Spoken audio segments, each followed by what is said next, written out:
A cage, a castle, a sanctuary, a cell. To an onlooker it would have just seemed like a room, but to me, for long expanses of time throughout my adolescence, it was my whole world. I spent the last year of my life housebound, bedbound, roombound. In order not to feel claustrophobic, I adjusted my thinking. I had to believe on some level that the outside world didn't exist, at least for the time being. If I had been aware of the city buzzing around me, I would have tried to escape my situation like I had so many times before. The only way to escape my home, I now realized, was to commit myself fully to it until I eventually was strong enough to leave.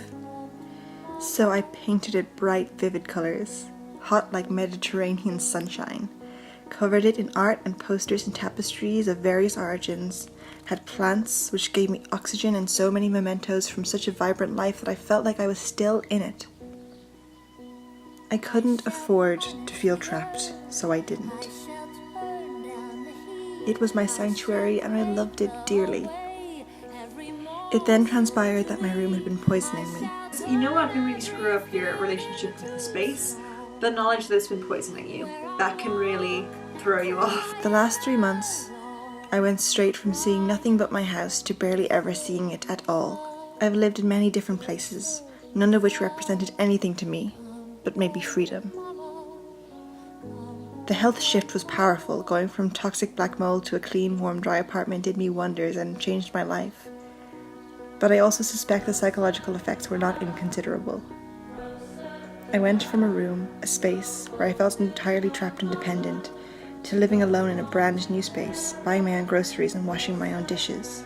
Empowering is a word thrown around a lot, but never have I felt so empowered as the first day I walked to the end of the road to buy strawberries. And the beds, the rooms, meant nothing more to me than just a bed in a room. I've heard before that in certain cultures people travel home to where they are born to die. It's considered a sacred ritual. That's how I feel about that room. It felt almost ritualistic. This is where I go to be sick. The last 6 years have been like that. A week or two of going to school, seeing friends, having a life, and then retreating back into the cave for weeks of isolation. It had an almost spiritual feel, like monks who spend weeks in monasteries in quiet contemplation. And now we are here where the silence is. Of course it was not as spiritual and calm for me as it was for the devout. I was there against my will, after all, but I couldn't afford to lose my nerve, so I didn't. Here I must be sick, here I must be alone, but here I must be happy. That is the only way out. What a confusing and complicated relationship to have with 4 concrete walls, painted hot like the Mediterranean sunshine. It was also a creative space. I knew nobody whose space reflected who they were as much as mine did. The vibrant colour, the fond memories, the organised chaos, the nostalgic details. It was the envy of many, not because they wanted a room that looked like mine, but because they wanted a room that looked as much like them as mine looked like me. But it was like growing a tree in a small glass house. It was nurturing and restraining at once. How appropriate that I went there to rest and recover, and it was poisoning me all the while. During the last 3 months I slept in that room just one night. I knew one night of slight mold exposure wouldn't kill me, and it was a logistic necessity, but it was a restless night. I tried sleeping with my head at each end, and spent a while lying splayed out on the floor trying to calm my suddenly claustrophobic body as it screamed, "Get out of here!" It is only after leaving, and after the mold-removing men tore down the hot Mediterranean walls and the mementos, that I realized how strongly I felt about it. My parents sent me a picture of it all stripped down. Everyone was sad, expected me to be sad. One friend said it was a shame because I had decorated it so beautifully. I was surprised to see how conflicted I felt. It was almost a relief, like a chain being broken. Whatever happens, no matter where my health goes, I can never go back there again.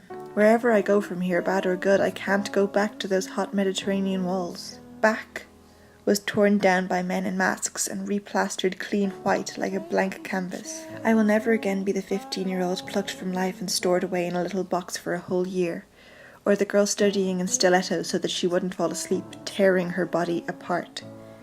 The scary and liberating truth is that there is no route but onward and away. This is a requiem for my cell and my sanctuary. For an era that shaped me more than anything ever has, perhaps more than anything ever will. For a girl who was a prisoner and a princess in her cage and in her castle.